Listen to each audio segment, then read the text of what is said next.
Alright mga kapatid at mga kaibigan natin dyan, nandito na naman po tayo sa isang reaction video. May panonoorin na naman po tayo. Ito'y galing sa ating Pinas News Insider. Ito ang title. Bilis ng karma, school bukol na Itbulaga. Sa Senado, Cayetano, bagong speaker na naman sa taong bayan. Ayan. Patanong sa atin yan, i-confirm natin kung ito'y totoo o hindi, o bang gusto ba nila na si Cayetano na naman. Ba't hindi pwedeng sila Marcoleta? O kaya si Hontiveros?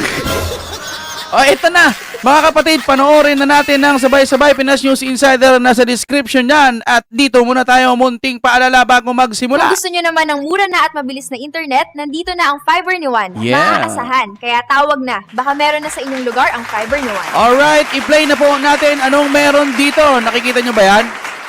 Yan yung ayos naman yung daanan pero sinisira nila. Tapos ayusin ulit.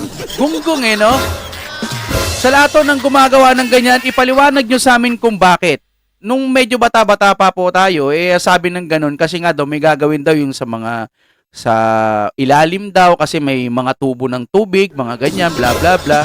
Yun pala, sabi-sabi lang yun. Yung iba totoo, yung iba hindi. Kita nyo ang ganda-ganda ng daanan tapos sisirain mo. Tapos, di ba? Yung iba nga iniiwan ng ganyan Hinain na lahat ng pondo siguro, Okay, i-play na ho natin ito ng sabay-sabay. Tumutok po tayo mga kapatid. Papindot ng like habang nagsisimula.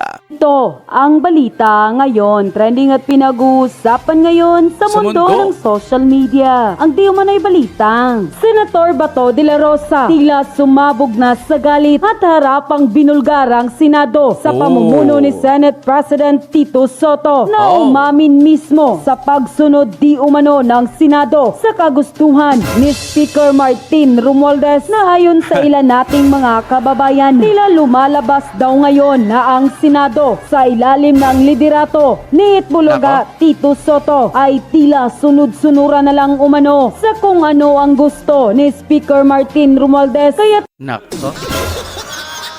Ano bang nangyari dito? Alam ko nag-argue or nag-usap po si Marcoleta tsaka ito, no? Attorney ba si Marcoleta? Tapos ito ba, ano lang to komedyante ito sa di ba? Magaling na alamat to si Tito Sen. Pero sa usapin po pagdating sa politics, wala para sa akin sa ngayon, walang laman talaga yung mga diskarte niya. Pasensya na po sa mga nagmamahal kay Tito Sen. Pinagtanggol nga ho natin sa Itbulaga yan, alam naman ho natin. Pero pag may mali, dapat ho talaga, minsan tapik-tapikin nyo rin may mali. Mali naman Binigay niya doon tapos sinunod tapos sino bang mas lamang sa inyo? Kayo binoto kayo nationwide. Yun, binoto lang naman per district or di ba lokal lang nila. Kayo dapat ang masusunod pero ano yun? Pinapahalata nyo ba natuta kayo ni Romualdez? Iyak! Anong klaseng gobyerno ito?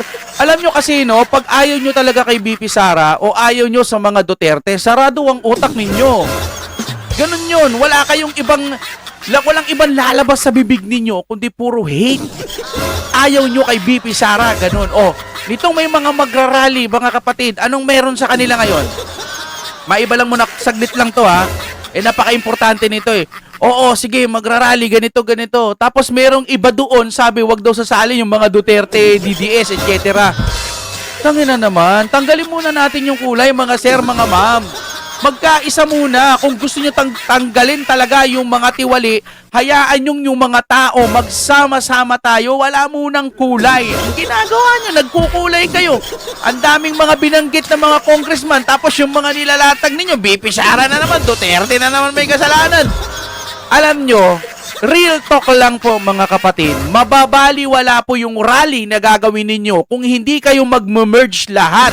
Yung mga kakamping, mga Duterte, or sino pa ba, yung mga malalakas. May malalakas pa bang iba bukod sa kakamping? Mahina na pala kakamping, pero kailangan pa rin ng mga kakamping. Magsama-sama muna, kahit anong klaseng kulay, kung sino man ang pinaniniwalaan nyo, para lang po matanggal ang kurakot. Kasi Kung sasabihin mo, mga Duterte, ay, di pwede yung mga DDS dito, ha? Tangin na yan, wala na. GG kayo. Sa tingin ko lang, hindi nyo kayang magampanan yung mga gusto nyo dyan. Hindi kayo magtatagumpay kapag wala naman yung iba. Kahit hindi DDS, kahit yung iba, magsasama-sama nga bilang isang Pilipino. Hindi yung maghahati-hati kayo. Nandiyan dyan na eh. Sinasabi nyo na maghikayat. Tapos pag DDS ayaw nyo. Alam ko po, meron din para sa mga DDS. Marami yun. Sobrang dami nun. Pero, hindi natin niyayabang eh. Kumbaga, pwede mong hindi naman natin pwedeng sabihin, mas marami kaming mga DDS, mas malaki ang maitutulong. Hindi ganun eh, hindi ganun. Hindi ganun yung mindset namin. Ang sa amin lang, kung laban ninyo, laban din namin. Ayaw nga namin ng mga kurakot. Mahirap bang intindihin yon? Anak ng teteng naman yun. Kasi si BP Sara, meron din hindi. Naipaliwanag na po ni BP Sara. Naipaliwanag na rin po ng COA. Diyan po sa confidential fund na magpasa hanggang ngayon, tatanga-tanga pa rin po yung mga iilan. Tatanga-tanga nga ba talaga o sadyang binayaran? Tapos ito, biruin mo na, banggit lang yung mga pangalan, biglang nagpalit na kung sino yung Senate President. Tapos yung pinalit pa parang wala ring alam. Matalino siguro to sa ibang bagay, pero para sa akin, sir, pasensya na. Ang pangit po ng ginawa ninyong desisyon. Ang desisyon niyan, para sa akin lang, medyo anga-anga. Ang pangit po. Nandiyan na, nagtutuloy-tuloy na, oh. Para kayong mga, ang tatanda nyo na gusto nyo ba iwanan kayong yung memorya sa inyo ng mga tao. Gusto nyo ba yung maging alaala nila sa inyo, anga-anga kayo, tuta kayo ng mga taga-kabila? Ne. Maya naman kayo. Ang tanda nyo na eh. Ganyan pa rin kayo mag-isip eh. Yung taong bayan, no. Ito rin yung naggustong magpapalit ng naalala nyo yung sa lupang hinirang? Yung ang mamatay ng dahil sa'yo. Palitan daw yun. Alam gusto nyo, babawan yung lupang hinirang? Wala ito. Sayang. Papunta na tayo dun sa climax. Ginulo pa nito eh. Sige, Senator Bato, ano bang meron dyan? Pinas News Insider, tuloy-tuloy po tayo. Anong tuloy ng taong bayan kay Tito Soto? Di umano'y naging tuta na lang ba ito ni Speaker at ng Kamara? Pero bago ang lahat, Base rin sa opinion ko, sunod-sunuran na rin siya. Kahit itanggi nyo, sino bang aamin? Aamin ba siya na tuta siya? Hindi. Para sa akin opinion lang to. Kung talagang tuta siya, hindi niya rin aaminin na tuta siya. Si Auntie Claire nga, hindi niya inaamin eh. Tagapagsalita yun, pero parang naging contractor na rin eh. Nagti-check siya ng mga contractor. Ewan ko dun. Wala na. Pabaho na ng pabaho itong gobyerno. Tapos yung mga magrarally, ayaw din magkasundo. Tangina talaga itong mga iba eh. Nire-reject nila yung DDS. Di-reject nyo. Ibuti na lang yung mga DDS mababait kasi meron talaga silang sariling lakad. Itong mga to, pagkat may sarili kayong lakad, parang gusto nyo, kayo na. Kasi yung mga DDS, kiniklaim nila na, hayaan nyo, basta magsama-sama kayo. Ganun yun. Bakit ikaw, nagbablog ka lang dyan, dakdak ka ng gagi, nasa Mindanao kami. Kung nandiyan lang kami, bakit hindi? Yung iba nasa ibang bansa din. Nandito kami para magsalita sa mga naliligaw ng landas. Yung mga nagtatanong sino ba talaga ang totoo. Ang ilang beses na nating pinaliwanag yan yung about kay BP Sara sa confidential fund. Paulit-ulit na kami, nagsasawa na nga ako eh. Nakakainis lang mga kapatid na merong ganitong matanda na pero pasaway pa. Sa kabilang banda, personal, ginagalang natin yan. Sa Itbulaga, sige, ginagalang natin yan. Para sa kanila yun eh. Di ba, pinagtanggol natin. Love natin yan, TBJ, Tito Big, and Joey. Ginawa pa natin ng kanta. Okay ka doon, okay. Pero dito, sir, hahayaan nyo lang bang makilala kayong ganyan? Nadadamay tuloy si Vico Soto.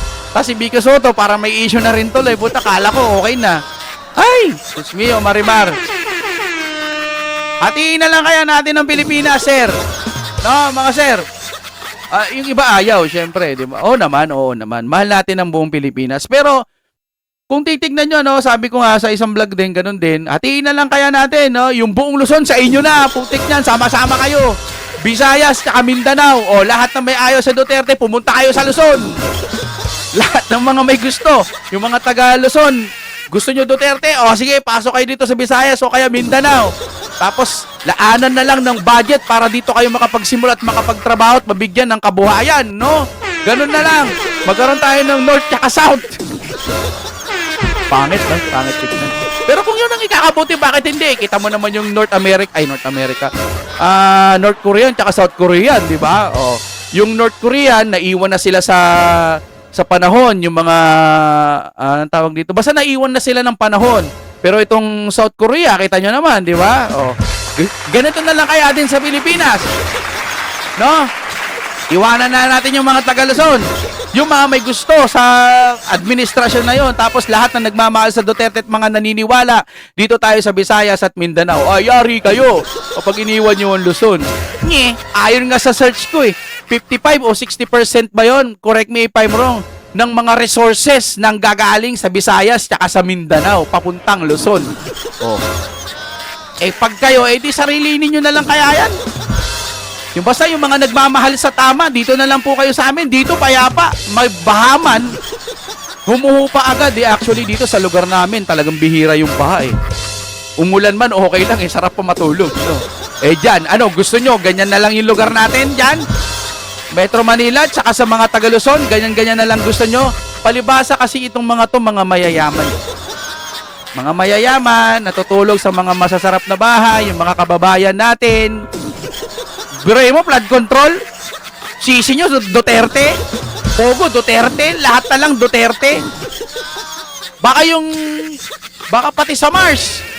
Hindi magandang tumira sa Mars kasi nga, kasalanan ng Duterte dahil walang tubig doon, walang hangin, hindi masingot, kasalanan ng Duterte. Lahat na lang kasalanan ng Duterte, Ay, nakakahiyang Pilipinas ito. Ang hirap mong mahalin, Pilipinas.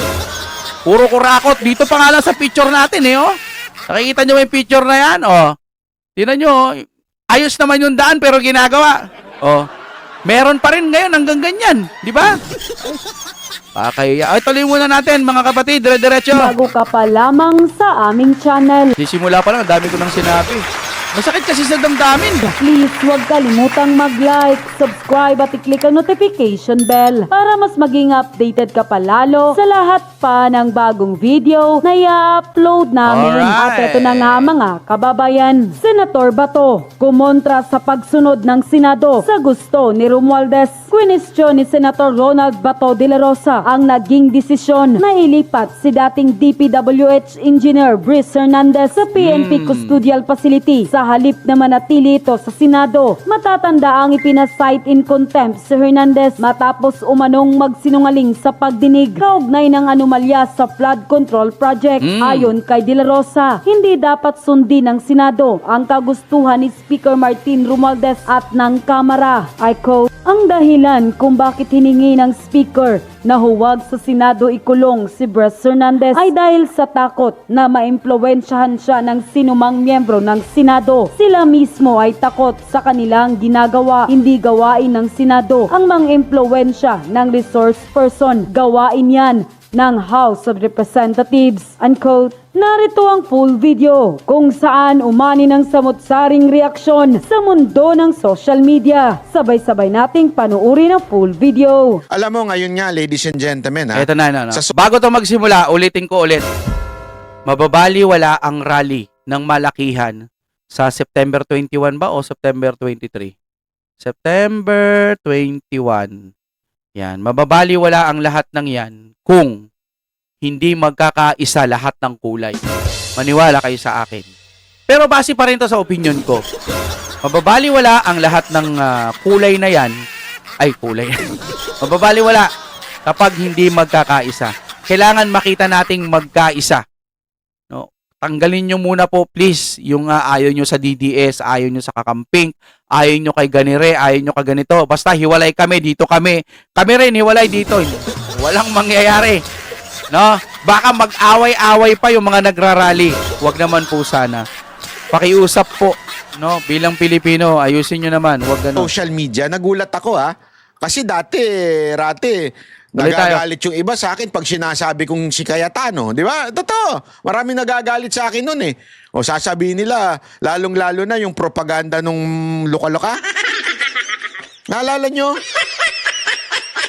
May propaganda yung luka-luka dati na tungkol kay Cayetano eh. O, di ba? Tapos ngayon, nananawagan ng mga iba't ibang page na palitan na si Soto at si Cayetano ang ipalit. As a matter of fact, papakita ko sa inyo ito kasi eto, ako hindi hindi ko pa nga sinasabi. Wala pa akong post tungkol dyan eh. Nagulat lang ako kasi nakita ko sa mga iba't ibang post at ibang vlogger, etong ganito, yan. Gusto nilang papalitan talaga si Cayetano, si Soto kay Cayetano, di ba? Bakit gusto nila si Cayetano? Kasi nga, si Cayetano, yes, he could be a Duterte secretary before and he belongs to the minority, pero pag tumingin po siya, very objective. Tapos titingnan nyo ito, pinaboboto nung isang page. Tingnan ninyo papakita ko sa inyo yung naging botohan dito. Ito, ayan ang naging botohan. 93,000 na nagsasabing gusto na nila si Cayetano. Dati-rati ayaw nila eh. Ayoko naman sabihin yung I told you so. Ano ba yung yung may gusto lang kay Soto? Chichi. Hindi ho yung pangalawa Ewan ko nga bakit meron pa yung pangalawa eh. Yung lang 4,000 lang. Kay Cayetano 93,000. Ganyan no ang nangyayari pero hindi ko maintindihan. Bakit ang mga politiko natin ngayon nagbubulag-bulagan sa katotohanan? Ang mga politiko natin ngayon talagang wala na, parang hindi na nakikinig sa mamamayan. Iyan ang katotohanan. Ang sa kanila yung interes maprotektahan. Yung kanilang Panginoon, yung pangalang hindi pwedeng manggitin, ay dapat nang maprotektahan. Hindi, alam nyo kung bakit? Sabi ko nga sa inyo Yun na yung, di ba yung kinikwento ko sa inyo, yung general? Yun na yung general eh. Pag yun nadali, yung hari, delicates. Huling defense na yung general. Yung sino yung general? Yung pangalang hindi pwedeng banggitin. At sino ang tatamaan? Yung hari. Kasi again, eto bakit ba pinupunto natin na si Marcos pa rin ito? Ladies and gentlemen, hindi niya nakikita na ang may kasalanan, etong pinsan niya. Sabi ko nga dalawa lang Tanga siya o kakuntsaba siya. Ano sa tingin niyo dun? Which is which? Tanga ba siya o kakuntsaba siya dito sa sindikato ng korupsyon sa Pilipinas? Sige, kayo nga sumagot. Number 1, tanga lang siya. Number 2, kakuntsaba siya. Number 3, all of the above. Di ba? Yung hindi pwedeng banggitin, sino ba yun? Kasama ba yun ni Romualdez? Pwede ba? Pwede ba? Lahat ng manunood dito, magkomento naman dyan. Sige na. Kahit nanonood kayo sa telebisyon, kasi marami daw dito na nanonood sa kanilang telebisyon. Oo. Marami lumalapit sa akin nagsasabi, ang liit mo pala, Banatbay. Kasi ang laki mo sa TV. Natural, ang laki ng TV ninyo Siyempre malaki ako dyan. Liitan nyo yung TV nyo, liliit din ako. Biro lang. Sa mga nanonood sa TV dyan, hello! Binabati ko yung yung may lumapit sa akin kahapon, yung pangalan niya, si ata yun. Habang kumakain ako, may lumapit sa akin. Yung isang, doon, supporter, sabi niya, si Judy ba yun? Supporter mo ako, shout out mo naman ako. Shout out! Nakalimutan pa. Next time, sisigawan talaga. Pag nakita kita, sisigawan kita sa tenga. Biro lang, biro lang ha. May sinabi na tungkol sa kila Jinggoy, kila pangalan nito si Villanueva na kesyo sangkot daw. Okay? At sinabi nila yan sa Congress. Although sa totoo lang, itong si Bryce, na-contempt na ito sa Senado. Okay? Kasi hindi nagsasabi ng totoo. Tapos, nung pinayagan ng Senado na mag-appear sa Kamara, aba, tila itong Kamara na iba na yung kwento ni Bryce. At tinuturo na ito mga senador. At ngayon, tila tinatago na ng Kamara, ayaw ng payagan ng Kamara na mapunta ho sa Senado uli para mag-testify. Naku, Grabe, no? Doon pa lang eh. Mahalata nyo na tapos pinayagan pa ni Soto. Grabe. Grabe ang kabulshitan. ang tanong dito, di kaya natatakot sila? Natatakot Yes. sila na etong si Bryce gumaya kay Diskaya at sabihin na Oo. talaga yung totoo. Kung sino talaga ang mastermind ng korupsyon na ito. Naku po. Gago! Ang tanong ladies and gentlemen, kaya bang itago? Papayagan ba ng Senate President na itago itong si Bryce Tinago na eh. ng Kamara ho? Nako. Ngayon nagkakaroon ngayong oras na ginagawa ko itong video to, nagkakaroon ng hearing o usapin dito live dito sa Senado. Pero mapapanood nyo itong video ko na ito kinabukasan pa sa Thursday 7 a.m. So kung nanonood kayo ngayon, Thursday na 7 a.m. Sabado na. Pero Bakit? gayon pa man, itong nangyayari ngayon ay live. Okay? Panoorin po natin ha. Ito po yan. Yan. Ito. Naku. Seeking the floor, you are recognized. Thank you, Mr. President. Yan. The last time I know that Bryce Hernandez was cited in contempt and was issued commitment Yan. order to the USAA detention room. May I know the whereabouts of that Bryce? Ito ang context nito, ladies and gentlemen, si Bryce na-contempt. Na-contempt po si Bryce sa Senado. Okay? Pinayagan lang ng Senado umatin sa Kamara. Oo. Etong Kamara, parang ayaw nang ibalik sa Ayaw Senado. nang ibalik. Anong tawag nyo dyan? Bastos talaga itong Kamara. Naku, patay tayo dyan. Naku. Tapos okay lang kay Soto, no? Yesterday, after the hearing, during the hearings that they were conducting in the House, Tuloy-tuloy natin, ha? Speaker Martin Romualdez called me and said that their committee was allowing Mr. Hernandez to remain in the House and in the House of Representatives, and that he was requesting that he not be returned back to the Senate because of some fear for his life. That is according to him. So what I did was I asked the speaker what he plans, because we cannot allow that. I said he is under our custody and therefore he is in contempt in the Senate. Pag iniwan namin sa inyo, sabi ko, ibig sabihin niya para namin pinawalan. Correct, Kaya Mr. hindi President. ako pumayag. Correct. So Correct. what I did was I asked the Sergeant at Arms to bring Mr. Hernandez to the PNP Custodial Center, and that is where Nako, PNP. Correct na sana, no? Correct. Pero hindi na sa PNP. he is now. Still under the care of the OSAA. Mr. President, is there a possibility that we can commit him back here in the Senate? Of course, during he's still under custody of the Senate, and therefore Ang problema kasi pag nandoon na, pwede na siyang dalaw-dalawin ng kahit na sino. Na ito sasabihin mo, ito sasabihin mo. Hindi gaya nung nasa Senate siya, nandoon lang siya. Wala nang kakausap sa kanya. Mas maganda nga yun, walang kakausap ng kahit na sino para hindi siya makapagpalusot. Ang problema, nandoon na, wala, kahit sino siguro pwedeng yan. Base lang sa opinion ko, no? Sa tingin ko, pwedeng puntahan ng puntahan yan. Tapos kausapin kung ano yung mga taktikang gagawin. Wala na. Ay, In the jail naging burara na yung pag-iimbestiga. here, Mr. President. indirects. We had to give in to the request of the speaker that he be not returned here as Yeah, but Mr. President, I think Bakit ka susunod sa speaker?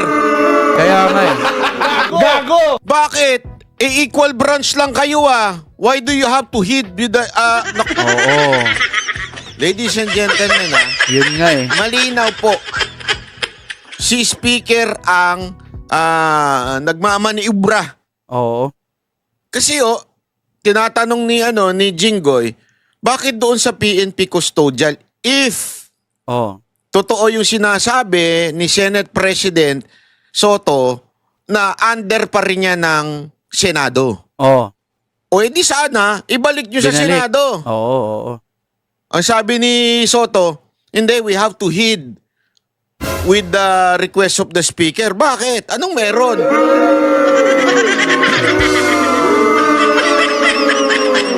Utu-utu ka na ba ngayon? Nasunod-sunuran ka na lang ba ngayon sa speaker? Senate President ka eh. Equal branch kayo eh. Bakit ka sunod-sunuran Kakahiya. sa speaker? Ang labo naman yan, Mr. Soto.